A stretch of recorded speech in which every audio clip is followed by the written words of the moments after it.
ये परमेश्वर का वचन है, इसमें मेरा विश्वास है। ये परमेश्वर का वचन है, इसमें मेरा विश्वास है। ये परमेश्वर का वचन है, इसमें मेरा विश्वास है। आइए देखते हैं कुछ आयत। दूसरा तिमोथी 2, 3, 4 और 5। दूसरा तिमोथी दूसरा अध्याय 3, 4 और 5 आयत।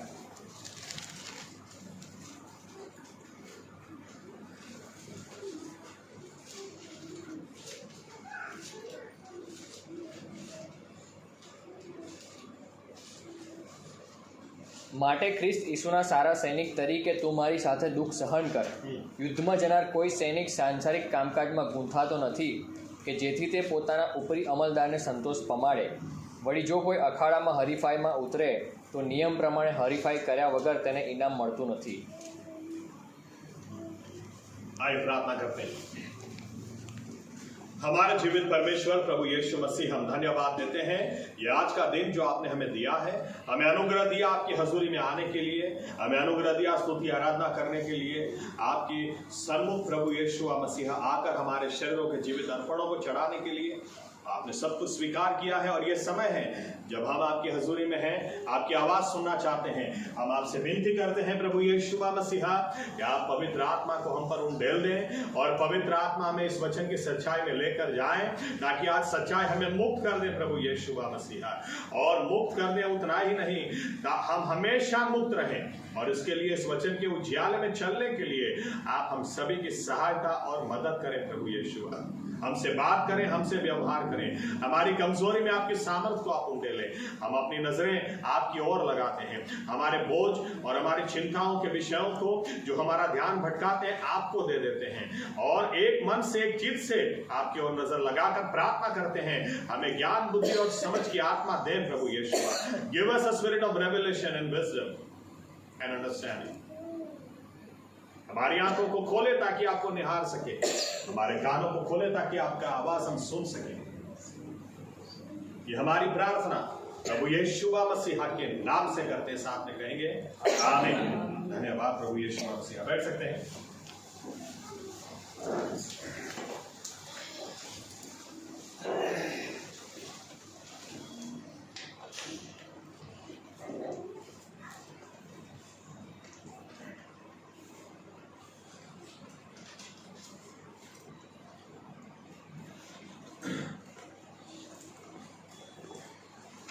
मेरे डायरी में काफी कुछ लिखा हुआ था जो आज मुझे बोलना था, लेकिन सुबह सूरज चर्च के समय एक बात प्रभु यीशु ने मेरे दिल में डाली और कहा कितना भी इस सब्जेक्ट के ऊपर बोलो, लेकिन अगर एक पॉइंट, ये पॉइंट छूट गया तो कोई मतलब ही नहीं। उसके ऊपर आज मैं बोलना चाहता हूं। आपका एटीट्यूड, वलण आपने कहिए अथवा दृष्टिकोण आपने कहिए। कुछ लोग पूरी जिंदगी इसी चीज में निकाल देते हैं कि गिलास आधा खाली है, गिलास आधा खाली है, गिलास आधा खाली है। और कुछ लोग के पास इतना धन्यवाद होता है कि चलो आधा तो भरा हुआ है। एक ही गिलास है, एक ही सिचुएशन, एक ही परिस्थिति है। और आज हम प्रार्थना भी करना चाहते हैं इस विषय को लेकर कि प्रभु यीशु सही में हमको एक नया दृष्टि या तो एक नया दृष्टिकोण दें, एक नया एटीट्यूड दें। इंग्लिश में बहुत अच्छी कहावत है, your attitude will determine your altitude. आप कितना ऊपर जाएंगे ये इस बात से तय होगा कि आपका देखने का नजरिया क्या है। कोई भी चीज को देखने का आपका नजरिया क्या है या कैसा है। और इसीलिए बाइबल से कुछ उदाहरण आपके बीच में मैं लाना चाहता हूं। ये कितना इंपॉर्टेंट है ये भी आपसे मैं बात करना चाहता हूं, क्योंकि होता क्या है, बाइबल क्या कहती है यहां पर देखो, टेकन फॉर ग्रांटेड ले लिया है कि अगर यीशु मसीह में जो विश्वास करता है वो सैनिक है। आमीन। तीसरी आयत पढ़े फिर से एक बार, देखो क्या लिखा है। दूसरा तिमोथी 2 और 3। માટે ખ્રિસ્ત ઈસુના સારા સૈનિક તરીકે તું મારી સાથે દુઃખ સહન. देखो ऐसा नहीं लिखा है यीशु मसीह में तुम विश्वास करोगे तो तुम योद्धा हो जाओगे। अरे यीशु मसीह में हो तो योद्धा हो, बस एक अच्छे योद्धा बनो। आमीन। આમીન.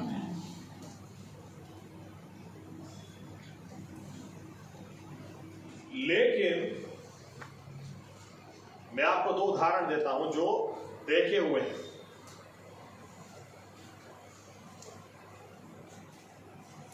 एक पुलिस वाला है, ओके, एक जगह थोड़ा दंगा हो जाए ऐसा था, लोग लकड़ियां लेकर ये वो सब लेकर मारामारी करने के लिए आ गए थे और मैं उस वक्त हाजिर था। वहां पर पास्टर साहब ने मुझे भेजा, जाकर देखो क्या है। और मैं जब गया तो 3 लोग जो सिविल ड्रेस में थे मुझे बुलाया, मैं गया, यस, तो बोलते हम लोग पुलिस वाले हैं, चिंता मत करना, कोई हाथ भी नहीं लगाएगा। हमको जैसे न्यूज़ मिले हम तुरंत आ गए। तो ये लोग जो हैं लकड़ियां वकड़ियां लेकर आए हैं, ये जानते हैं हम पुलिस वाले, हम लोग वर्दी में नहीं है लेकिन ये जानते हैं कि हम पुलिस वाले हैं। आप डरना मत, कुछ नहीं उखाड़ पाएंगे। और मैंने देखा वो इतना चिल्ला रहे थे, ये ना वो ना ये ना वो, लेकिन बार बार इन्हीं की ओर देख रहे थे। पुलिस वाले हो, या तो मैं यूं कहूं ऐसे पुलिस वाले होना चाहिए, मैं खड़ा हूं कुछ नहीं होगा, आमीन। लेकिन आपने ऐसे पुलिस वाले नहीं देखे होंगे, क्या भाई क्यों 3 सवारी जा रहे हो, ऐसा थोड़ी होता है, देखे कभी? अरे क्यों सिग्नल तोड़ दिया, ऐसे सिग्नल नहीं तोड़नी चाहिए। मैंने देखे हैं इसलिए बोल रहा हूं।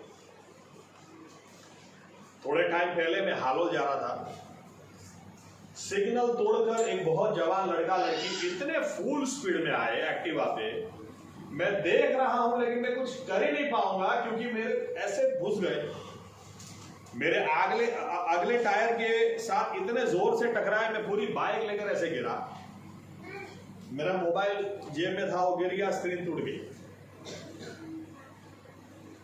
अब थोड़े ही टाइम पहले, इतना महंगा फोन है, थोड़े ही टाइम पहले स्क्रीन रिपेयर करवाई थी, तब इंश्योरेंस था, और अब मुझे ख्याल आया कि इंश्योरेंस का टाइम खत्म हो गया। मैंने वो मोबाइल लिया और दोनों के पास गया और जाकर का तुम्हारा दिमाग चलता है कि नहीं, सिग्नल तुमको दिखे, मेरा मोबाइल टूट गया तुम लोगों। उतने में एक पुलिस वाली आई,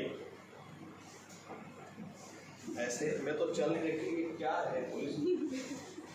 मैंने उनको कहा मैडम देखो मेरा मोबाइल तोड़ दिया है लोग ने, सिग्नल तोड़ी। और देख के चला, ऐसे चलाते क्या? अरे 26,000 का मेरा बिल आया खाली स्क्रीन का, वो तो एक पहचान लगी तो 16 में काम बना। तो ऐसे भी पुलिस वाले होते हैं। और ये क्यों कह रहा हूं, क्योंकि बहुत सारे बिलीवर ऐसे ही हैं। शैतान क्यों परेशान है, कुछ छोड़ता ही नहीं है।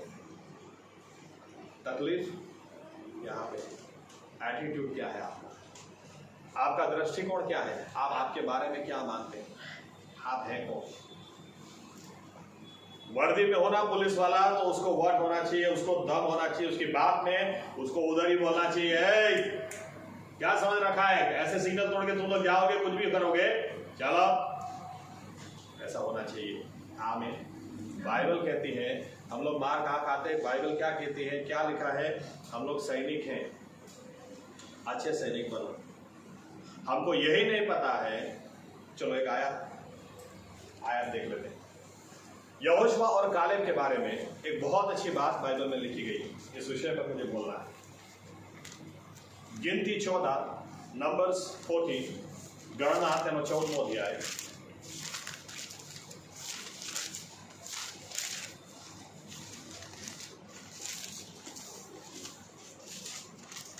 24 आयत, गिनती 14 और 24 नंबर्स 14-24। પણ મારો સેવક કાલેબ તેને જુદો આત્મા હતો ને તે મારા માર્ગમાં સંપૂર્ણ રીતે ચાલ્યો છે, તે માટે જે દેશમાં તે ગયો તેમાં હું તેને પહોંચાડીશ અને તેના સંતાન તેનું વતન પામશે. ઓકે, ઇંગ્લિશમાં શું લખ્યું છે? But my servant Caleb, because he had another spirit with because he had another spirit. देखो परमेश्वर क्या बोलता है, एक ही एक ही परिस्थिति है, लेकिन यहां पर दो अलग अलग दृष्टिकोण है। कौन आगे जाएगा, कौन स्वर्ग में जाएगा, या तो कौन कनान में जाएगा, कौन चंगाई में जाएगा, कौन परमेश्वर ने जो आशीष दी है या वचन दिए हैं वचन के देश में कौन जाएगा। बाइबल कहती है यहां पर परमेश्वर ने या तो मूसा ने 12 लोगों को चुना और 12 लोगों को भेजा कि तुम लोग जाओ और जाकर जासूसी करो, देखो, देख कर आओ कि पूरा देश कैसा है। और बाइबल बताती है 40 दिन तक ये लोग गए, आने के बाद दो बंटवारे हो गए, यहोशुआ और कालेब एक बाजू और बाकी 10 लोग दूसरी बाजू। और ये लोग क्या बोलने लगे, ये लोग ने इतने बुरे बुरे रिपोर्ट दिए, 13वां अध्याय आखिरी कुछ आयतें आप पढ़ सकते हैं, लिखा इतने बुरे बुरे रिपोर्ट दिए, अरे आप जानते हैं वहां पर तो इतने बड़े लोग हैं, वहां पर तो इतने ज्यादा बड़े बड़े लोग हैं कि हम उनके आगे तीड़ के समान, ये लोग हमको मसल देंगे। या उतना ही नहीं, यहां पर तो इनके जो फल लगते हैं, ये फल भी इतनी बड़ी बड़ी साइज के हैं। ये लोग इतने बड़ा चढ़ाकर बोल रहे थे, ये लोग इतने डरे हुए थे कि गिनती 14 पहली आयत से आगे लिखा है, इजरायली लोग डर गए और डरने के बाद ये लोग कहने लगे, अरे नहीं, हम लोग वापस जाते हैं, हमारी बीवियां मर जाएंगी, हमारे बच्चे मर जाएंगे, हम लोग खत्म हो जाएंगे, हमको परमेश्वर क्यों ऐसी जगह पर लेकर आया, क्यों हमको मारने के लिए या तो दूसरे लोगों का खाना बनाने के लिए हमको लेकर आया। लेकिन यहोशुआ क्या बोलता है, यहोशुआ के बारे में लिखा है गिनती, चलो एक आयत पढ़ते हैं, गिनती 13 और 30, नंबर 13:30। અને કાલેબે મૂસાની આગળ લોકોને શાંત પાડ્યા ને કહ્યું, ચાલો આપણે એકદમ ઉપર જઈને તેને કબજે કરીએ, કેમ કે આપણે તેને હરાવવાને પૂરા સમજ છીએ। ओके, देखो कालेब क्या बोलता है, वही सिचुएशन है, कालेब भी वही 40 दिन तक घूम के आया है, वही लोगों को देखकर आया है, वही प्रश्नों को उसने भी देखा है, वही बड़े बड़े राक्षसी लोगों को उसने भी देखा है। लेकिन वो कालेब की कबूलात कुछ अलग ही है। कालेब क्या बोलता है मूसा से, अरे लोगों को बोलो शांत रहे, हम इसी वक्त जाते हैं, हरा कर सब कुछ ले लेते हैं। 14वें अध्याय में 5वीं आयत से आगे कालेब बोलता है, अरे तुमको क्या पता, परमेश्वर जो हमको मिस्र से यहां पर लेकर आया है, बलवा मत करो, निराश मत हो जाओ, डर मत जाओ। अरे वो परमेश्वर हमको इसीलिए यहां पर लेकर आया है, इसलिए नहीं कि ये लोग हमें खा जाएं, इसलिए ताकि हम इनको खा जाएं, क्योंकि ये देश परमेश्वर ने हमको दिया है। यहां पर एक ही सिचुएशन है, एक ही परिस्थिति है, लेकिन दो तरह के दृष्टिकोण हम देखते हैं। और परमेश्वर क्या बोलता है कालेब के बारे में, मूसा से बोलता है, Moses Caleb will go because he had another spirit. वो बोलता है कालेब जाएगा आगे क्योंकि इसके पास दूसरा ही आत्मा है, इसके पास दूसरी ही दृष्टि है, इसका विश्वास दूसरों से अलग ही है। आमीन। आज हम ये प्रार्थना करना चाहते हैं कि प्रभु यीशु हमारे पास एक अलग दृष्टिकोण हो। आमीन। वही परिस्थिति, वही हालात, एक जन की हवा निकल जाएगी, दूसरा उसी में धन्यवाद देता हुआ आगे बढ़ जाएगा। क्या फर्क है? परिस्थिति तो वही है, लेकिन दृष्टिकोण का फर्क है। आमीन। हम प्रभु यीशु से ये प्रार्थना करना चाहते हैं, अगर हमारे पास, क्योंकि हम लोग बिलीवर अगर अपने आप को बोलते हैं, दुनियावी लोग जिस चीज को देख, दुनियावी लोग कोरोना से क्या डरे, बिलीवर भी अगर कोरोना से डर जाएंगे तो फिर हमारे और उसमें फर्क क्या कहां है? हमारे और उसमें फर्क होना चाहिए। अगर नहीं है तो इसीलिए हम प्रार्थना करना चाहते हैं कि प्रभु यीशु हमें एक नया हृदय दे दे, हमें कालेब जैसा हृदय दे दे, क्योंकि कालेब ने भी वही बड़े लोगों को देखा। ये लोग बोलते हैं ये लोग हमें मार देंगे, कालेब बोलता है हम उसको मार देंगे। परमेश्वर बोलता है कालेब के पास अलग ही आत्मा है, इसलिए वो आगे जाएगा। He had a different heart, he had a different spirit। आमीन। इस संसार में अगर हमको आगे बढ़ना है, we have to have different spirit, we have to have different heart। हमारे पास अलग ही हृदय होना चाहिए। दूसरे लोग देखते हैं उस तरह से हम नहीं, हमारे पास अलग ही दृष्टिकोण होना चाहिए। आमीन। लोग कहेंगे ये बीमारी खत्म कर देगी, हमारा दृष्टिकोण होना चाहिए, मैं तो मरूंगा नहीं लेकिन मैं जीऊंगा और मेरे जीवन से परमेश्वर को मान और महिमा दूंगा। आमीन। आमीन।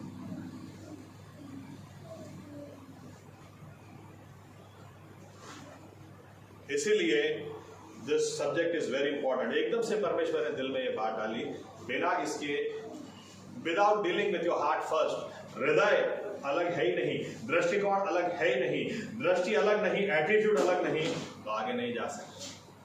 पौलुस एफेसियों की कलीसिया को यही प्रार्थना की विनती देता है।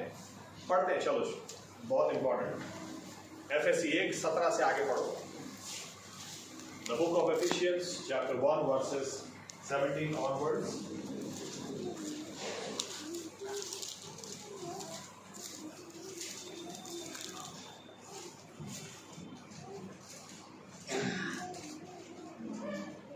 આપણા પ્રભુ ઈસુ ખ્રિસ્તનો દેવ મહિમાવાન પિતા પોતાના વિશેના જ્ઞાનને સારું બુદ્ધિનો તથા પ્રકટીકરણનો આત્મા તમને આપે અને તમારા क्या बोलता है? He should give you spirit of wisdom and understanding। कुछ अलग तरीके से देखो आगे।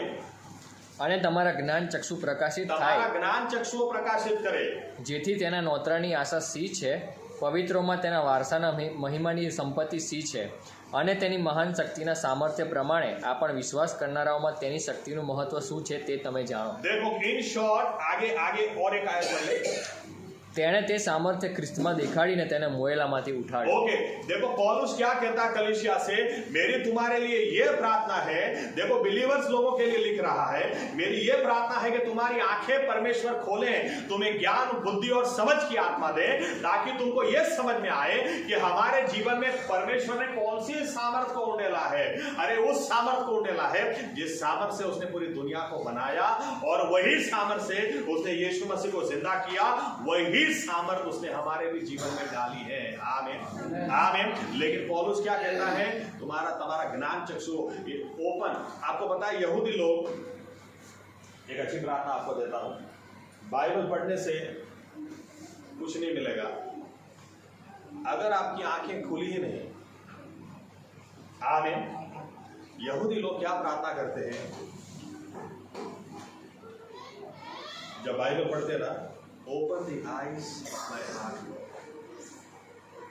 इसीलिए गीत बना, open the eyes of my heart Lord, open the eyes of my heart. ये यहूदी प्रार्थना है।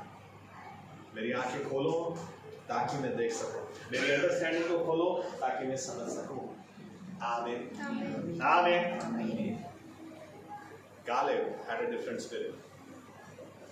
आपकी जानकारी के लिए बताता हूं, यहाँ पर ऐसा तो है नहीं कि यहोशुआ की स्पिरिट कुछ अलग थी। यहोशुआ का नाम नहीं लिखा है। यहोशुआ का नाम आगे कुछ आयतों के बाद तुरंत आएगा। रीजन ये है, यहोशुआ इस समय से 19 साल का था। कई बार सर हो जाता हूँ ये कितनी छोटी उम्र से, क्योंकि परमेश्वर ने बोला था 20 साल से ज्यादा को गिनती करना है। यहोशुआ ज्यूइश हिस्ट्री के मुताबिक 19 साल का था। ये कितनी कम उम्र से इसके पास भी क्या डिफरेंट एटीट्यूड। 19 साल की उम्र में भी 40 दिन तक ये घूम के आकर दूसरे लोग, एक्सपीरियंस लोग, बड़े बड़े लोग, उनके सामने भी कालेब के साथ में वो खड़ा रहता है और कहता है, कालेब सच बोलता है, अरे हम इनको हरा देंगे, ये हमको नहीं, हम इनको खा जाएंगे। आमीन आमीन आमीन।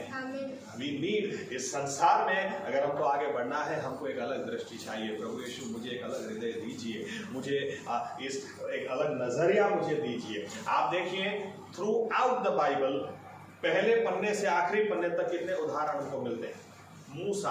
मूसा के बारे में ऐसा लिखा है, मूसा जब लाल समंदर के सामने खड़ा है, आगे लाल समंदर है, पीछे मिस्र का सैन्य, और ऐसे हालात में, वही हालात में मूसा भी खड़ा है, वही हालात में इजरायली लोग भी खड़े हैं। लेकिन यहां पर अगेन दो नजरिए हमको दिखाई देते हैं। एक, लोग क्या सोचते हैं, रोने लगते हैं, चिल्लाने लगते हैं, अरे रास्ता तो कहीं दिख नहीं रहा, और ये लोग क्या हमको जिंदा छोड़ेंगे क्या, अभी वापस नहीं ले जाएंगे। हम लोग इस तरह से यहां से निकले हैं कि अभी नहीं लगता कि ये लोग गुलाम में भी वापस ले जाएंगे, अभी हमको जिंदा मार देंगे। तो ये लोग मूसा के पास जाकर क्या बोलते हैं, अरे हम मिस्र में मर जाते तो अच्छा होता, यहां पर हमारी कब्रें खुदवाने के लिए हमको लेकर आया है क्या। लेकिन मूसा सामने क्या बोलता है, निर्गमन 14, 13 और 14, मूसा बोलता है शांत रहो और देखो, मिस्रियों की बात मत करो मेरे साथ, जिन मिस्रियों की तुम बात करते हो आज के बाद उनको नहीं देखोगे, लेकिन परमेश्वर तुम्हारे लिए इस तरह से आगे उद्धार का रास्ता निकालता है वो देखो। और बाइबल बताती है परमेश्वर ने रास्ता निकाला। आमीन। कितना अलग एटीट्यूड यहां पर था, कितना अलग वही परिस्थिति है। ना मूसा को रास्ता दिखाई दे रहा इस बाजू, ना वो लाल समंदर जो मूसा को दिखाई दे रहा था, दूसरों को भी दिखाई दे रहा था, जो दूसरों को मिस्री सैनिक दिखाई दे रहे थे, वही मूसा को दिखाई दे रहे थे, लेकिन नजरिया कितना अलग था। आमीन। यहां पर लोगों को मौत दिखाई दे रही थी, मूसा बोलता है तुम आज के बाद इनको देखोगे नहीं। कहां इनकी बात करते हो? अरे देखोगे नहीं आज के बाद। और दूसरी बाजू मूसा बोलता इधर देखो, परमेश्वर रास्ता निकालेगा।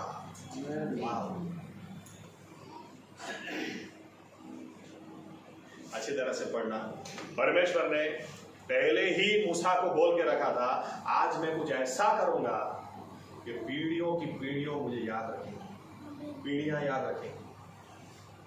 I'll show my glory, मैं मेरी महिमा को दिखाऊंगा। मैंने काफी समय से नहीं बोला है, आज बोलता हूं, पहले काफी बार बोलता था।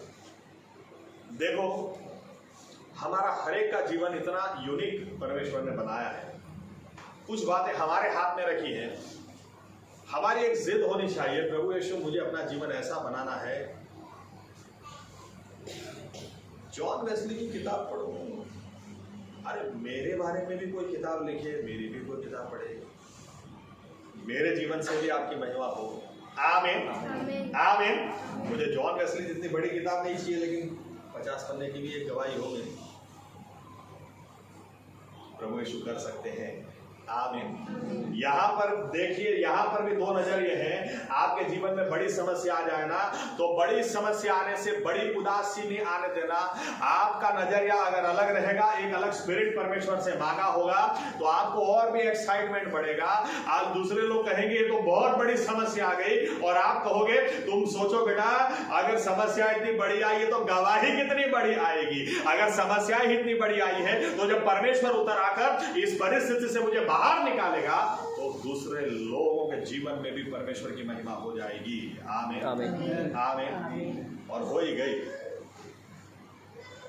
मूसा के द्वारा जो काम परमेश्वर ने किया, आप सोचें, जब उस पार वो लोग गए, मरियम अभी तक कोई नाचा नहीं था, अभी तक कोई किसी ने टैम्पोरिन खंजरी किसी ने बजाई नहीं थी। बाइबल कहती है उस पार गए, मरियम से रहा नहीं गया, उसने टैम्पोरिन खंजरी उठाई और जो बजाना उसने शुरू किया। अब मैं तो खाली कल्पना कर सकता हूं, लाखों लोग ऐसा बोलते हैं, बड़ौदा में जो गरबा होते हैं, वर्ल्ड रिकॉर्ड है। यूनाइटेड वे में जो गरबे होते हैं वो वर्ल्ड रिकॉर्ड है। 1 लाख, 1.5 लाख, 2 लाख, पता नहीं ऐसी पब्लिक। इधर 26 लाख पब्लिक है। वो Guinness book of world record वाले थे नहीं, इसलिए तो इस रिकॉर्ड को कोई तोड़ नहीं सकता था। और मैं तो खाली ये सोचता हूँ, अगर 40-50 हजार लोग भी डांस कर रहे हैं, तो लगता वाह, अरे क्या नजरिया होगा जब मरियम ने खंजरी उठाई और लिखा है दूसरा तीसरा शब्द तो जुड़ते गए, लाखों लोग नाच रहे हैं, क्योंकि क्या परमेश्वर ने काम कर दिया। हालेलुया। एक ही समस्या थी, लेकिन फिर भी दो नजरिए। आमीन। एक और उदाहरण दिखाता हूं, आप निकाल के रखिए। 1 शमूएल 10वां अध्याय, 1 शमूएल उसका 10वां अध्याय खाली निकाल के रखिए। मैं बैकग्राउंड में ले जाता हूं 9वें अध्याय से। यहां पर ऐसा लिखा है कि साउल, जो कि इजराइल का पहला राजा हुआ, अभी राजा हुआ नहीं था, लेकिन ऐसा लिखा है कि साउल अपने पिता के गधे खो गए थे और उन गधों को खोजने के लिए निकला अपने नौकर के साथ। और जब गधों को खोजने के लिए निकला, तो ऐसा लिखा है कि रास्ते में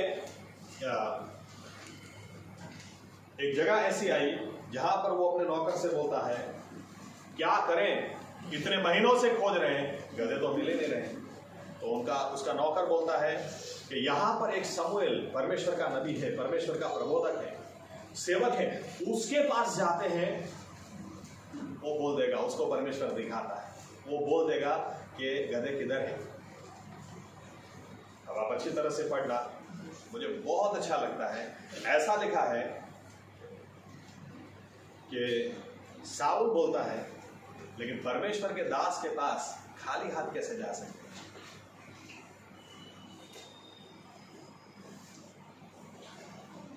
अफसोस की बात है कि आज कई लोग, मास्टर साहब 10,000 रुपए की मदद करेंगे क्या? अरे किधर से लाए तुम? पास्टर को तुमको देना है। आमीन।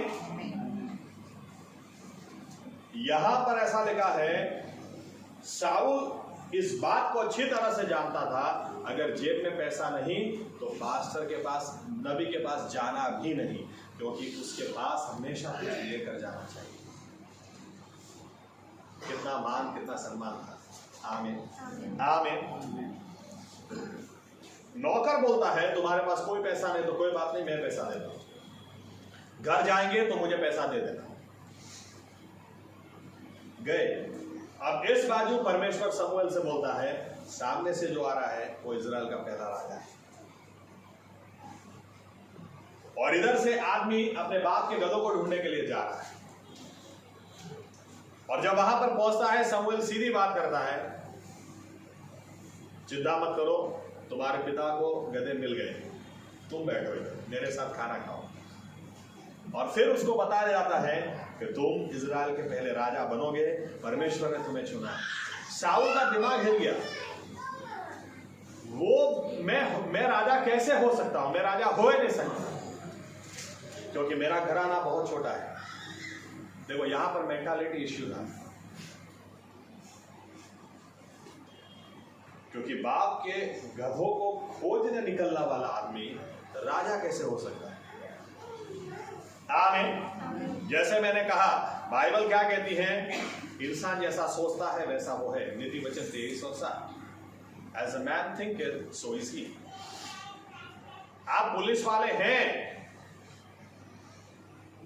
लेकिन आप सोचते ही नहीं कि मैं पुलिस वाला हूं, तो आप किस तरह से बात करेंगे? आमीन। हम परमेश्वर के बेटे और बेटियां हैं, लेकिन हम सोचते ही नहीं। हम सोचते क्या है?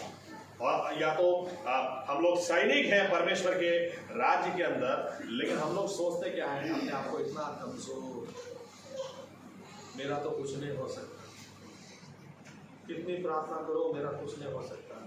तो आपका कुछ नहीं हो सकता, आप ऐसा सोचते हैं, तो आपका सही में कुछ नहीं हो सकता, क्योंकि आप जो सोचते हैं वैसा ही होगा, वैसे ही आप हैं। आमीन। अब शाऊल गलत कहा था, शाऊल सही बात कर रहा था। या तो मैं एक और उदाहरण ले लूं। जब हम लोग पुराने जीवन में होते हैं और नए जीवन में आते हैं, पुराने जीवन, एक गुजराती में कहावत है, सांप निकल जाए पर लिसोटो रह जाए। सांप निकल जाता है लेकिन उसकी जाने की निशानी रह जाती है। तो हम लोग नए जीवन में आ तो गए, लेकिन मेंटालिटी अभी भी हमारी वही पुरानी है। इसलिए यह उदाहरण कई बार दिया जाता है कि हाथी का बच्चा जब छोटा हो तो छोटा होता है तब उसको डोरी से बांध दिया जाता है, वो बहुत कोशिश करता है उसको तोड़ने के लिए, नहीं तोड़ने पाता। इसीलिए जब बड़ा होता है उसको वही रस्सी से बांधा गया, वो इस रस्सी को यूं तोड़ सकता है, लेकिन अभी वो कोशिश ही नहीं करता है, क्योंकि उसके दिमाग में ये बात घुस चुकी है कि बचपन में बहुत कोशिश मैंने की, लेकिन ये रस्सी को मैं नहीं तोड़ पाता, तो अभी वो कोशिश ही नहीं करता है। काश वो कोशिश कर ले तो यूं तोड़ ले। अब जो आदमी गधों के पीछे इतना समय बिता सकता है, वो राजा किधर से हो सकता है? राजा होने के लिए मेंटालिटी तो चाहिए। पूरे देश के ऊपर राज करने के लिए एक मान लो झाड़ू पोछा करने वाला आदमी है, उसको आज आप कंपनी का मालिक बना दो, हो सकता है आप उसको मिलने के लिए जाओ, ऑफिस में भी वो वही करता हो, क्योंकि मालिक उसको बना देने से तो मेंटालिटी नहीं गई है, अभी वही है। आमीन। शाऊल को जब कहा गया, शाऊल तुम इजराइल के राजा बनोगे, हमारी यही तकलीफ है, हमारी मेंटालिटी चेंज नहीं हुई। याद रखना, इजरायली लोग एक किसान, ये चरवाहे थे मिस्र के अंदर, और बाहर निकलने के बाद परमेश्वर चाहता है लड़ाई करने वाले बने, तो एक चरवाहे को लड़ाई करने वाला बनने के लिए मेंटालिटी चेंज होना जरूरी है। आमीन। क्योंकि वहां पर दाऊद को भी कहा गया, दाऊद को क्या कहा गया? ओके, दाऊद, चलिए दाऊद निकल गया। दाऊद को क्या कहा गया? दाऊद को कहा गया तूने कभी लड़ाई की है क्या? अरे ये आदमी तो जवानी से लोगों को मार रहा है, तूने कभी किसी को मारा है क्या? किसी के सामने लड़ाई करने गया है क्या? तुम्हारे पास कोई एक्सपीरियंस ही नहीं है, तुम तो चरवाहे हो। लेकिन दाऊद का नजरिया आप देखिए, यहां पर भी दो नजरिए, एक बाजू पूरा देश डरा हुआ है और इस बाजू दाऊद। पूरा देश गोलियत की हाइट बॉडी देखकर डर जाता है और दाऊद उसी परिस्थिति में उसी जगह पर खड़े होकर उसी गोलियत के बारे में पूछता है कौन ये खतना रहित बेसुन्नत फलिस्ती जो परमेश्वर के सैन्य को ललकार रहा है, कौन? मुझे भेजो, मार डालूंगा इसको। कैसे कोई ऐसे बोल सकता? वही हालात हैं, वही लोग हैं, लेकिन दो नजरिए हैं। साउल पर आते हैं। साउल अब ये राज करे तो किस तरह से करे?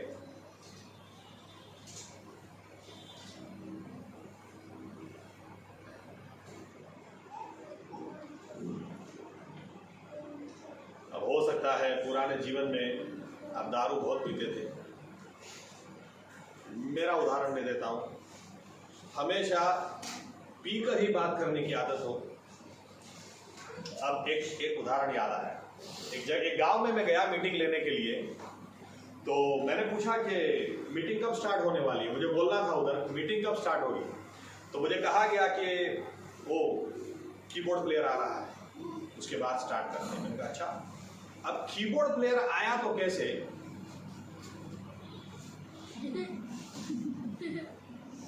मैंने कहा, दो जन ने फिर उसको पकड़ लिया और उसको ऐसे ऐसे करके ले गए।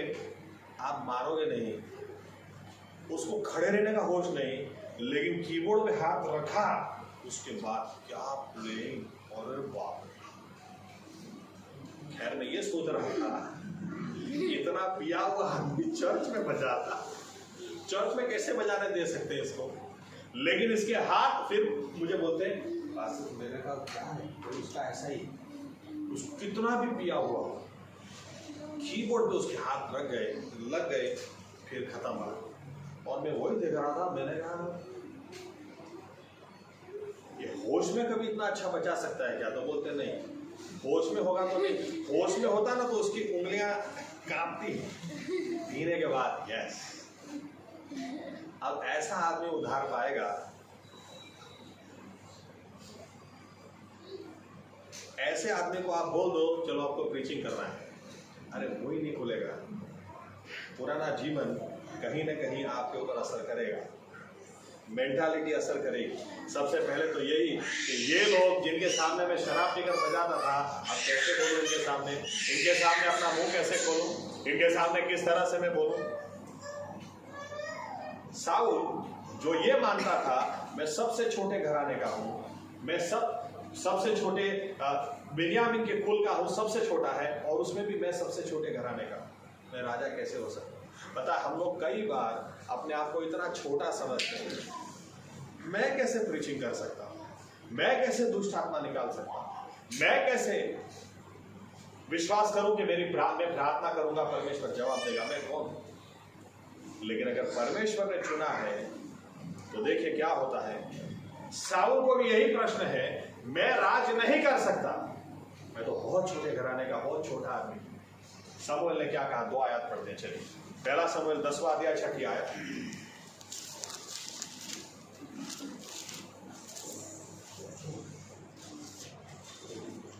એ વખતે યહોવાનો આત્મા પરાક્રમ સહિત તારા પર આવશે ને તેઓની સાથે તું પણ પ્રબોધ કરશે ને તું બદલાઈને જુદો જ માણસ થઈ જશે. 6ठी आयत और 9वीं। અને એમ થયું કે સમુએલ પાસેથી જવાને તેણે પીઠ ફેરવી કે તરત જ દેવે તેને બીજું હૃદય આપ્યું અને તે જ દિવસે તે સર્વ ચિહ્નો પૂરા થયા. देखिए साउल का प्रश्न था, मैं जो परमेश्वर ने मुझे बुलाया है जो करने के लिए वो मैं नहीं कर सकता हूं क्योंकि मैं तो बहुत छोटा आदमी। शमूएल क्या जवाब देता है? जब तू इधर से वापस जाएगा परमेश्वर की आत्मा तुझ पर उतरेगी, वो तुझे नया ही हृदय दे देगी, फिर तू सही में अंदर से राजा हो जाएगा। आमीन आमीन आमीन। हम इसीलिए प्रार्थना करना चाहते हैं, प्रभु यीशु हमें भी एक नया हृदय दे दे। बहुत सारी बातें हमारे सामने हैं लेकिन हम उनको देखकर सोचते हैं मैं दुष्ट आत्मा निकाल सकता हूं। आज भी ये अन्य भाषा बोलते हैं, पवित्र आत्मा मुझे मिला, जब बोलेंगे ना धन्यवाद दो तो क्या प्रभु यीशु, मैं आपको धन्यवाद देना चाहती हूँ कि आप मुझ में हैं। सीख के ऊपर, सांप के ऊपर, ये लोग कॉकरोच से भी ऐसा भागते हैं। और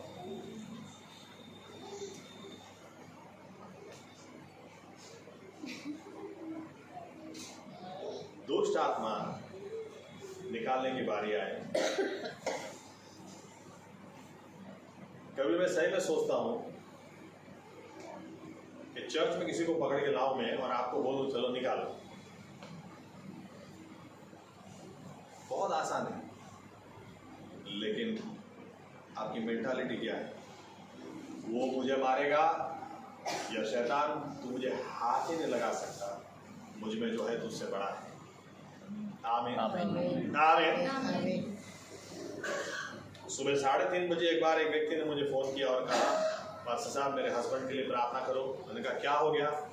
तो बोलते बात करते करते एकदम से आंखें इतनी काली हो गई, आंखों का व्हाइट पार्ट गायब हो गया। तो मैंने कहा स्पीकर फोन चालू कीजिए। मैंने धमकाया। 4 बजे वापस फोन आया सुबह, पास्टर साहब आंखें व्हाइट हो ही नहीं रही, पूरी ब्लैक।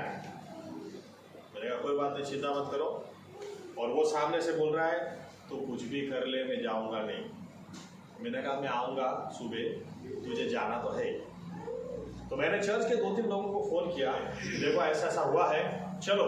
तो क्या बोलते हैं मुझे, पास्टर साहब आप चिंता मत करो, हम अपने घर में घुटनों पे जाके आपके लिए प्रार्थना करेंगे कि प्रभु यीशु आपके द्वारा दुष्ट आत्मा को निकाले, लेकिन हम नहीं आएंगे।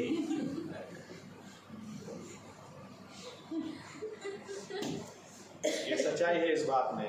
हम कई बार सोचते हैं मैं तो बहुत छोटा हूं, हम कई बार सोचते हैं मैं थोड़ी ना कर सकता हूँ, मैं कैसे कर सकता हूँ। लेकिन इसीलिए हमको प्रार्थना करनी है, प्रभु यीशु हमको एक अलग हृदय दे, आमीन, एक अलग नजरिया दे, ताकि आज तक जो हमने कहा मैं नहीं कर सकता, उन्हीं बातों को लेकर मैं कहूँ I can do all things through Christ who gives me strength. मसीह यीशु जो मुझे सामर्थ्य देता है, उसकी सहायता से मैं सब कुछ कर सकता हूँ। आमीन। बार बार हमारे सामने ये 2 नजरियां आएंगी, बार बार आएंगी। हम क्या चुनेंगे? इसके लिए ही हमको लड़ाई में जाने से पहले एटीट्यूड तो चाहिए, दृष्टिकोण तो नया चाहिए, नजरिया नया चाहिए। और इसीलिए परमेश्वर ने कहा कि कालेब जाएगा, यहोशुआ जाएगा, क्योंकि इनके पास अलग नजरिया है।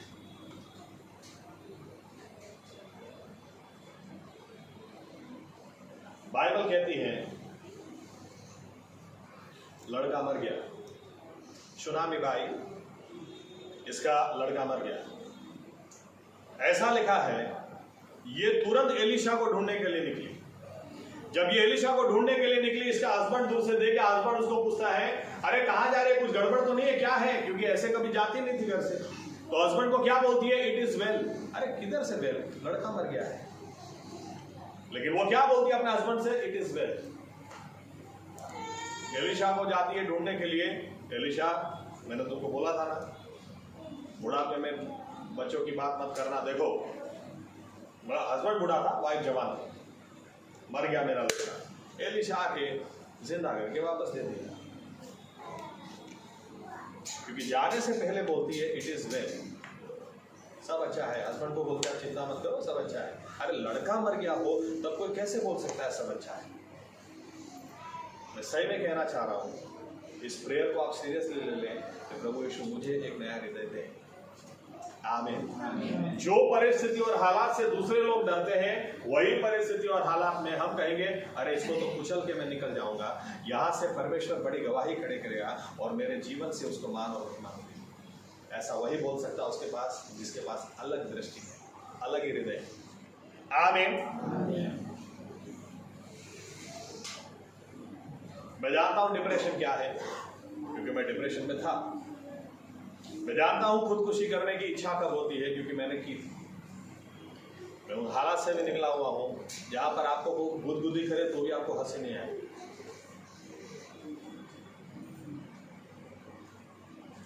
मैं जानता हूं, मैं काफी कुछ चीजें समझता हूं, लेकिन मैं ये भी समझता हूं कि ऐसा तो है ही नहीं कि जब मैं उद्धार पाया उसके बाद कोई समस्या आई नहीं। बहुत समस्याओं को देखा है, लेकिन किसी ने उदास नहीं देखा होगा, किसी ने निराश नहीं देखा होगा। उसका ये कारण आराम से इस बात को मैं समझ गया कि प्रभु यीशु मुझे एक नया हृदय दे। आमीन।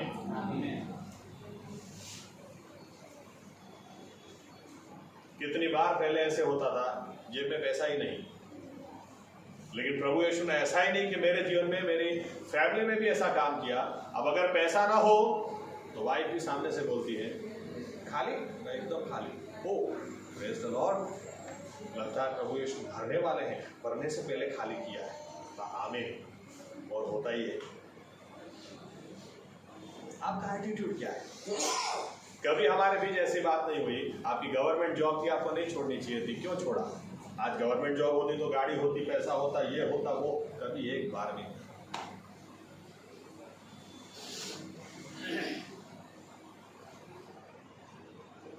प्रार्थना करें, प्रभु यीशु मुझे एक नया हृदय दे। आमीन। साउल की तरह मेरे सामने भी जो बात है, आप जो मुझसे करवाना चाह रहे हैं प्रभु यीशु, मेरे लिए तो बहुत मुश्किल, बहुत मुश्किल, बहुत ही मुश्किल। लेकिन आप एक नया हृदय दे दें, आप एक नई सामर्थ से भर दें, वो मैं कर सकता। परमेश्वर ने खुद कालेब के बारे में कहा, ये व्यक्ति कुछ अलग ही है। मैं आपको 2 चाबी देना चाहता हूं, किस तरह से हमारा एटीट्यूड चेंज हो सकता है। ज्यादातर विश्वासी लोग इसीलिए न सुसमाचार देते हैं, न दूसरे किसी को प्रभु यीशु के बारे में बताते हैं, क्योंकि ये खुद अपनी नजर में गिरे हुए हैं, ये खुद अपनी नजर में इतने छोटे हैं। इनको कई बार ऐसा लगता है, मैं बोलूंगा तो कौन मानेगा, मैं बोलूंगा तो कौन सुनेगा। अरे मेरे जीवन में इतने प्रश्न हैं, कौन सुनेगा, कौन प्रभु का स्वीकार करेगा, मैं किसको बताऊं, मेरी प्रार्थना भी प्रभु सुनेगा कि नहीं सुनेगा। इसलिए कई बार लोग बोलते हैं, पास्टर साहब आप जाओ ना, पास्टर साहब आप आओ ना।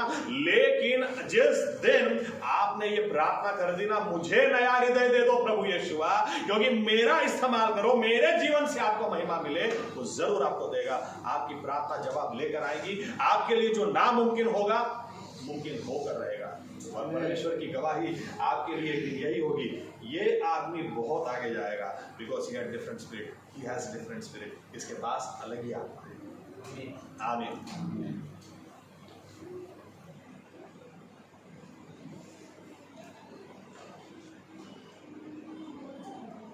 मैं अपने बारे में भी काफी उदाहरण दे सकता हूं।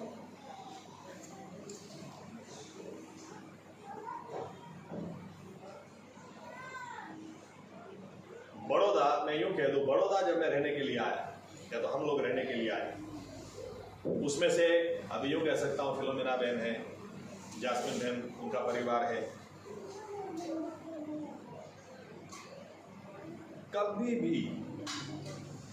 कभी भी मुझे रोते हुए नहीं देखा होगा, कभी भी नहीं।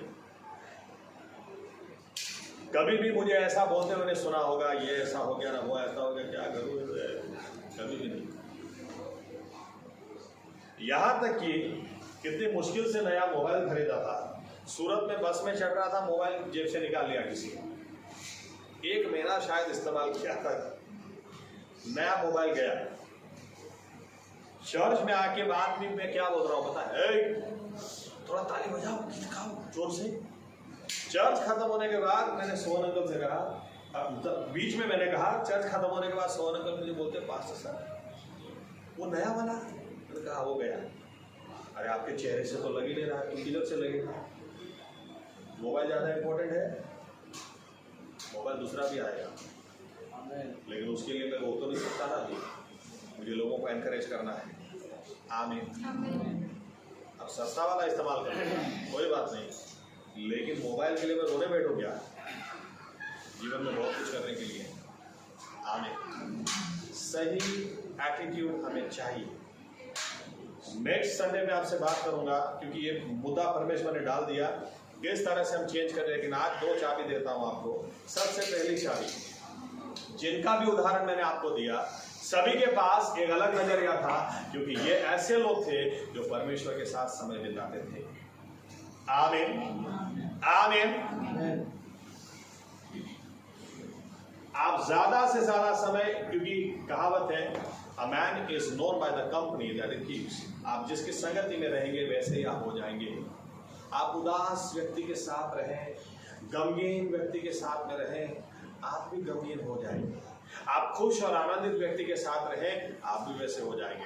हम अपने बच्चों को सलाह देते हमेशा, उसके साथ ज्यादा मत घूम, वो 2 में तो रेड लाइन लाता है, तेरे को 4 आएगी, 4 में रेड लाइन आएगी। हम जानते हैं जैसी संगति वैसी, लेकिन अच्छे विद्यार्थी के साथ घूमोगे तो तुम्हारी 2 रेड लाइन भी चली जाएगी, हो सकता है तुम भी उसके जैसे कुछ तेज हो जाओ। आमीन। परमेश्वर के साथ ज्यादा समय बिताओ तो उसके जैसे हो जाओगे, क्योंकि परमेश्वर का नजरिया हमेशा सबसे अलग ही रहा है। आमीन। अगर आपको अलग नजरिया चाहिए, लाल समंदर के आगे मूसा बाद में बोलता है, परमेश्वर ने पहले बोला, इस परिस्थिति में से मैं अपनी महिमा दिखाऊंगा। आप सोचें, लाजरस मर चुका है और यीशु मसीह वहां पर जाते हैं, किधर रखा है? वहां पर मार्था मरियम आकर रोने लगे, प्रभु अगर तू होता तो मेरा भाई नहीं मरता। यीशु मसीह बोलते हैं, तू अगर विश्वास करेगी परमेश्वर की महिमा हो देगी। क्या नजरिया है! ऐसे हालत में कैसे कोई बोल सकता है? But our God is always different. वो हमेशा अलग सोचता है। उसके ज्यादा समय बिताओ तो आपका नजरिया बदलेगा। आमीन।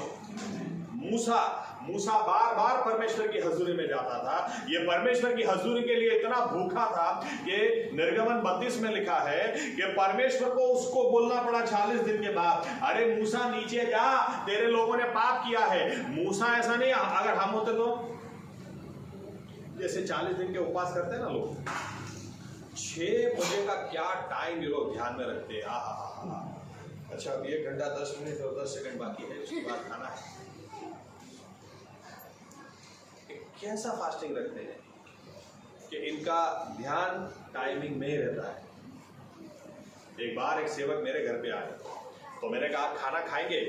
बोलते नहीं, 4 बजे तक मेरा उपवास है, 4 बजे के बाद मैं खाना खाऊंगा। अब मैं मन में ये सोच रहा हूं ये किस तरह का उपवास है कि आज उपवास रखा है, बाहर घूम रहे हैं। खैर मैं इतना तो समझ गया कि 4 बजे उपवास तोड़ेंगे, मतलब मेरे ही घर में तोड़ेंगे, इस 4 बजे के पहले जाने वाले नहीं। खैर मैंने व्यवस्था भी कर दी, खिला के भी भेजा। मेरा कहने का मतलब, मूसा ऐसा नहीं था, परमेश्वर को भेजा, परमेश्वर ने उसको भेजा 40 दिन के बाद, तू नीचे जा भाई, देख तेरे लोगों ने पाप किया है। ये परमेश्वर की हजूरी के लिए इतना भूखा था। चर्च में कई लोग टाइमिंग देखते हैं,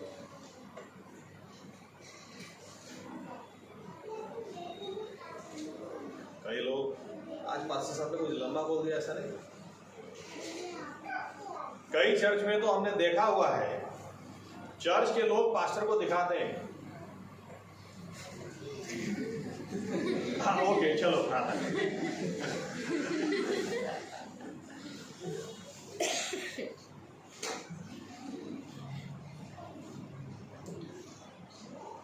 ऐसा नहीं होता। परमेश्वर को मिलने का समय हर रोज सुबह 7 से 9 और रात को 10 से 11, ऐसा नहीं होता। विश्वासी लोग ज्यादातर समय मोबाइल आपका खा जाता है और लोग क्या बोलते हैं पता है? ये बातें इतनी अच्छी लोग कर सकते हैं ना। मैं एक्चुअली पास्टर साहब, एक्चुअली क्या है, मेरा बाइबल रीडिंग मोबाइल में ही होता है। वाह क्या बात है, बाइबल निकाला तो सही, उत्पत्ति 1 अध्याय निकाला और ऊपर से व्हाट्सएप का नोटिफिकेशन, इंस्टाग्राम का, फेसबुक का। ओह अरे इनको 1 घंटे तक याद भी नहीं आएगा, इनको जेनेसिस 1 पढ़ना था। अरे मैं तो बाइबल, अरे ये बाइबल नहीं होता है, ये मोबाइल है। आमीन। परमेश्वर के साथ समय बिताओ तो ही आपका एटीट्यूड बदलेगा। आप वचन ज्यादा पढ़ो तो ही आपको दूसरा नजरिया मिलेगा। आमीन आमीन। जब मैंने नौकरी छोड़ी थी, मुझे लोग एक ही बात पूछते थे, आपका ब्रेड बटर का क्या? तो मैं बोलता था, क्योंकि हमारे चर्च का नियम है, हमारे चर्च का नियम बताता हूँ आपको, ऐसे नाम नहीं रखा है फेक चर्च। हमारे चर्च का नियम है मैं जब मुंबई वगैरह जाता हूँ, ये लोग मुझे पूछते हैं आपकी कलीसिया में जुड़ेंगे तो कितना पैसा मिलता है। मैं कहता हूँ एक भी नहीं, हमको देना होता है। हाँ, ऐसा तो नियम हमने कभी देखा ही नहीं। मैंने कहा हमारे चर्च का नियम है, ये फेथ चर्च है। चर्च आपको सेवकाई के लिए बुलाता ही नहीं है। अगर आपको बुलाता ही नहीं है तो 1 रुपया क्यों दें हम? आपको लगता है यीशु मसीह ने आपको चुना है और आपको बुलाया है, तो आप आओ और आप दो। ये हमारे चर्च का नियम है। कुछ नहीं मिलेगा। आपको यीशु मसीह ने बुलाया तो वो देगा, हमने किधर बुलाया तो हम देंगे भाई। आ रहा समझ में? ऐसे ही नाम नहीं रखा है फेथ चर्च, हम तो नहीं देंगे भाई। तो लोग मुझे पूछते थे आपके ब्रेड बटर का क्या? मैं बोलता था गवर्नमेंट जॉब थी, गवर्नमेंट से ब्रेड बटर आता था। अभी यीशु मसीह की जॉब है, ऊपर से ब्रेड बटर आता है। वो ऐसा बोल ही नहीं सकता कि पास्टर साहब ने हमसे पैसा मांगा। आज तक किसी से नहीं मांगा है, कभी किसी से नहीं लिया है, क्योंकि प्रभु यीशु ने दिया। आमीन आमीन। लेकिन मैं सही में बताता हूं, इतनी बार ऐसी सिचुएशंस आई जब एक ही बात बोलनी पड़ी, प्रभु यीशु इसका सामना नहीं कर सकते। लेकिन एक अलग नजरिया दे। मैं आपसे कभी ऐसा नहीं कहूंगा कि प्रभु यीशु इस परिस्थिति को आप हटा दें, लेकिन इसी परिस्थिति में से रास्ता निकल सकता है, ये नजरिया दे। इसी परिस्थिति को बदला जा सकता है, हराया जा सकता है, इसी को कुचल के आगे बढ़ा जा सकता है, इसी में से एक बड़ी गवाही खड़ी हो सकती है। ऐसा दृष्टिकोण दे दे, हर बार आपको भी दे। आमीन आमीन। ये प्रार्थना करें, प्रभु यीशु मसीह आप आज मुझे एक नया हृदय दे दें। इसके बिना कितनी भी हथियार आप उठा लें, कितनी ही लड़ाई करने की कोशिश करें, बहुत सारे हथियार बाइबल में दिए हैं, कुछ काम में नहीं अगर हृदय ही नया है। एक आखिरी बात बोलूं, नेक्स्ट वीक थोड़ा ज्यादा बोलूंगा।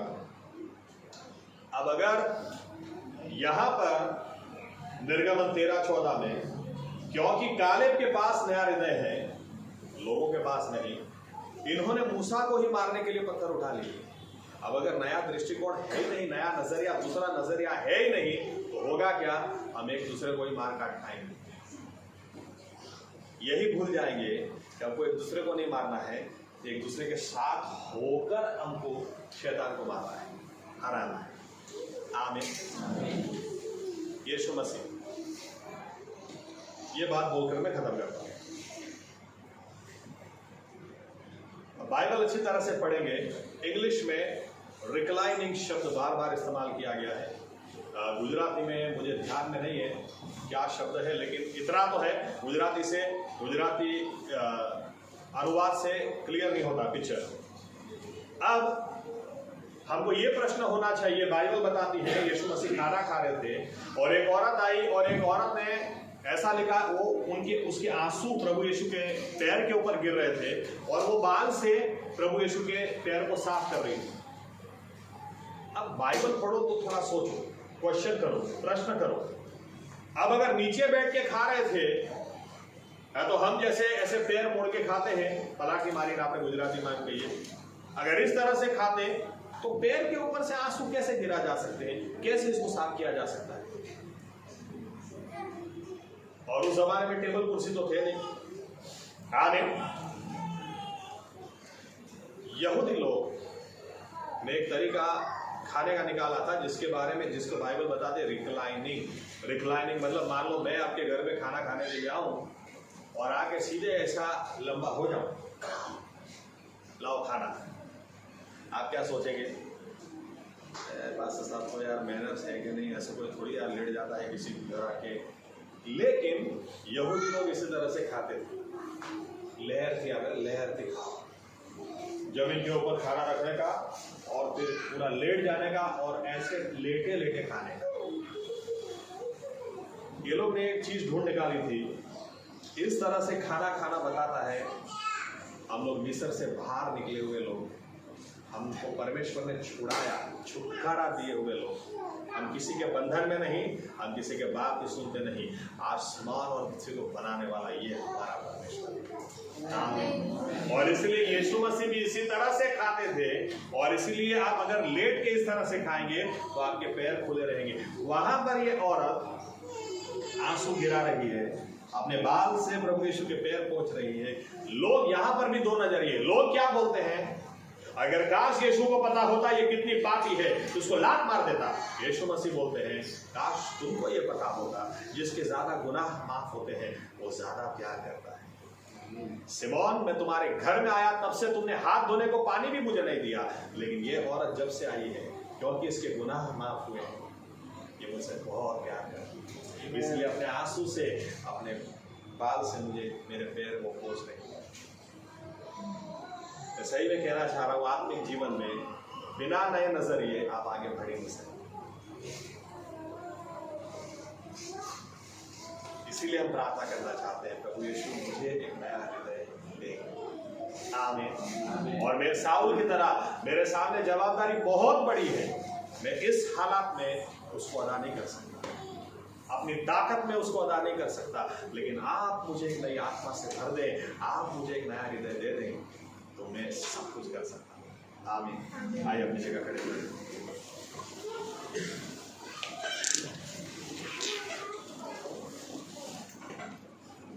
एक बात मैं बोलना भूल गया, जब आप खड़े हो रहे मैं बोल देता हूँ। मैंने कहा मैं 2 चाबी आपसे देता हूँ, आपको देता हूँ। एक, परमेश्वर के साथ समय बिताओ। दूसरा, यहोशुआ और कालेब से सीखें, परमेश्वर का जो दास है उसके साथ आप समय बिताओ। आमीन। आपका एटीट्यूड जरूर चेंज होगा। आमीन। आमीन। मुझे 1-2 उदाहरण याद आते हैं, आप खड़े रहिए, मैं फिर भी देता हूं। मैं बार बार सोचता था कि परमेश्वर कैसे जरूरियात को पूरी कर सकता है, मुझे देखने की इच्छा थी। ये पेशाब के साथ जब मैं घूमता था तो कई बार मैं सोचता था किस तरह से परमेश्वर पूरा करता है, किस तरह से। उनके दोस्तों से भी काफी कुछ मुझे जानने को मिला। एक बार इनके पास पैसा ही नहीं था, तो उनके दोस्त ने कहा ये तो बहुत गजब पास्टर है। क्या क्यों? अरे मेरे घर में आके मुझे बोलते हैं पैसा ही नहीं है, गाड़ी में पेट्रोल ही नहीं है, लेकिन प्रार्थना करने तो मैं जाऊंगा। लाओ पानी लाओ। पानी मंगवाया, फिर हाथ रख के प्रार्थना की, प्रभु यीशु आप पानी का दाख रस बना सकते हैं, इस पानी का पेट्रोल बना दिया, और बुलेट में डाला और लेके गए। 3 दिन तक चला, कोई प्रॉब्लम नहीं।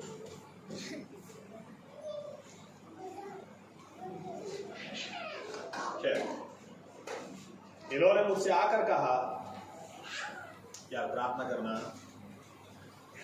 एक ही हफ्ता बाकी है, बच्चों को यूनिफॉर्म लाने, मेरे पास पैसा नहीं, स्कूल खुलने में 1 ही हफ्ता बाकी है। और उसके बाद अहमदाबाद में चर्च सर्विस चली, खत्म होने के बाद एक आंटी आई, क्योंकि उस वक्त अहमदाबाद में मैं दान गिनता था।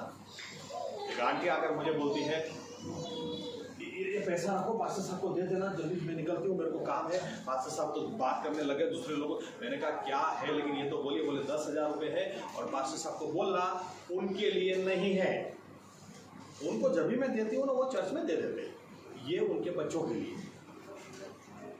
आप सोचें, चर्च के पहले मुझे पास्टर साहब ने बोला बच्चों के लिए पैसा चाहिए, एग्जैक्टली चर्च सर्विस के बाद वो औरत मुझे ही आकर देती है। तो वो तो चली गई, पास्टर साहब आए, मैंने कहा पास्टर साहब वो क्या यूनिफॉर्म लाने का था? हाँ लो 10,000 रुपये देता हूँ, ले लेना यूनिफॉर्म। अरे किधर से लाया? मैंने कहा आंटी ऐसा बोल के गई, ऊपर से ऐसा बोल के गई, पास्टर साहब को बोलना उनको नहीं दे रही हूँ मैं, उनके बच्चों के लिए ही है, उनको देते हो ना तो चर्च में दे देते। आप सोचे मेरी हालत, यार परमेश्वर क्या चमत्कार करता है। आमीन। पास्टर साहब का घर रिनोवेट हो रहा था, ये आखिरी उदाहरण। इन्होंने मुझे कहा आसपास इतनी बड़ी गवाही, अच्छी गवाही लोगों ने दी है। पूरे बिल्डर को इन्होंने बोल के रखा है, ऐसा आदमी आपको हमारे पूरे इलाके में नहीं मिलेगा। क्रिश्चियन आदमी है, लेकिन क्या जेंटलमैन है। आप मांगोगे उतने पैसे आपको दे देगा। ये भी सामने मुझे संडे को सुबह आके बोला, कल आखिरी दिन है, 50,000 रुपये देने हैं, मेरे पास 1 रुपया भी नहीं। मुझे ऐसा है कि मेरे बारे में इतनी अच्छी गवाही दी है, तो कल सुबह वो 9 बजे आएगा। प्रार्थना करना है, 9 बजे के पहले 50,000 रुपये हो मेरे पास, बहुत बड़ा काम हो जाए। मैंने कहा जरूर। हम लोग तो स्तुति आराधना की, पूरा चर्च सर्विस चला। चर्च सर्विस के बाद वापस में बैठा, एक आंटी प्लास्टिक की बैग में इतने सारे रुपए लेकर आई और मुझे देकर बोलती है, आज से सबको दे देना, मैं जाती हूँ, मुझे गांधीनगर जाना है। तो मैंने कहा एक मिनट क्या है वो, तो बोलिए। बोले अरे वो दशांश से मेरी एक पॉलिसी पकी थी, 6 लाख रुपए आए थे, तो 60,000 रुपये उसका दशांश है। अब डिब्बे में तो आ नहीं सकते, इसलिए मैं अलग से ला के दे रही हूँ, आप पास्टर साहब को दे देना। मैं कहा ठीक है। वो चली गई। पास्टर साहब आए तो मैंने कहा, पास्टर साहब आपको सुबह 9 बजे तक 50,000 चाहिए था ना, चलो मैं आपको 60,000 दे दूँगा। अरे किधर से ला? मैंने कहा वो आंटी देखेगी दशांश है। फिर मुझे बोलते हैं, देखा अपना परमेश्वर कैसे पूरा करता है।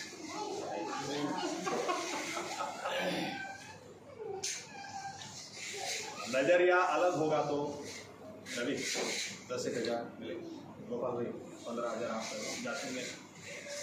लेकिन प्रार्थना करें, जरूरियात कितनी ही बड़ी क्यों ना हो, प्रभु यीशु मुझे एक अलग नजरिया दे दे। आमीन। परमेश्वर के साथ ज़्यादा समय बिताओ, उसके दासों के साथ ज़्यादा समय बिताओ, कुछ भी नामुमकिन नहीं होगा। आमीन। आइए प्रार्थना करें। प्रभु यीशु मसीह, हम दिल की गहराई से आपको धन्यवाद देते हैं, क्योंकि प्रभु यीशु आप चाहते हैं कि हम योद्धा बने, लेकिन सच्चाई ये भी है कि हमारे पास वो हृदय नहीं है। प्रभु यीशु, काफ़ी हालातों से हम डर जाते हैं, काफ़ी मुश्किलों से डर जाते हैं, जब बड़े बड़े प्रश्नों को देखते हैं हम डर जाते हैं प्रभु यीशु। लेकिन आज आपके वचन से आपने हमारे साथ बात की है। हम भी साउल की तरह कई बार सोचते हैं, हम तो बहुत छोटे हैं, हम कैसे कर सकते हैं, बहुत छोटा आदमी हूं मैं, बहुत कमजोर हूं मैं, कैसे कर सकता हूं। लेकिन आज शमूएल ने कहा, जब तू वापस घर जा रहा होगा, परमेश्वर की आत्मा तुझ पर उतरेगी, नया हृदय तुझे दे देगी, उसके बाद कहने पाएगा। प्रभु यीशु मसीहा, हम आपसे प्रार्थना करते हैं, आप हमें नया हृदय दे दें। आप हमें कालेब की तरह, क्योंकि लोग डर गए थे, इतने डर गए थे कि लाखों लोग एक बाजू हो गए, और मूसा, यहोशुआ और कालेब को पत्थर मारने के लिए भी उन्होंने उठा लिए, लेकिन कालेब वो जरा भी हिला नहीं, क्योंकि उसके पास एक अलग ही आत्मा थी, उसके पास एक अलग ही दृष्टिकोण था। लोग कह रहे थे वो हमें खा जाएंगे, हमें मसल देंगे, मार देंगे। कालेब कह रहा था, अरे जाते इसी वक्त कब्जा कर लेते हैं, इसी वक्त परमेश्वर यहोवा उनको हमारे हाथ में देगा, इसी वक्त हम उनको मसल देंगे। हम उनका खाना नहीं है, वे हमारा खाना है, क्योंकि उसके पास एक अलग हृदय था। प्रभु यीशु, ऐसा हृदय आप हमें दें, हम सभी को दें प्रभु यीशु, ताकि हमारे जीवन में जो भी पर्सनल समस्याएं हैं जो हमको परेशान करती हैं, उन सभी गोलियातों को हरा कर गिरा कर हम आगे बढ़ते चले जाएं। और अभी तक जो प्रश्न हमें परेशान करते रहे, उनके सामने नए हृदय के साथ, नए नजरिए के साथ जब हम लड़ाई करें, प्रभु यीशु, बड़ी बड़ी गवाही खड़ी हो जाए और महिमा सिर्फ और सिर्फ आपका हो जाए।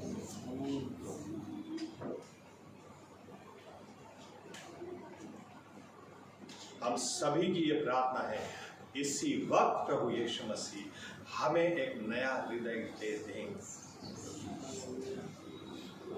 एक नई आत्मा से हमें भर दे प्रभु यीशु।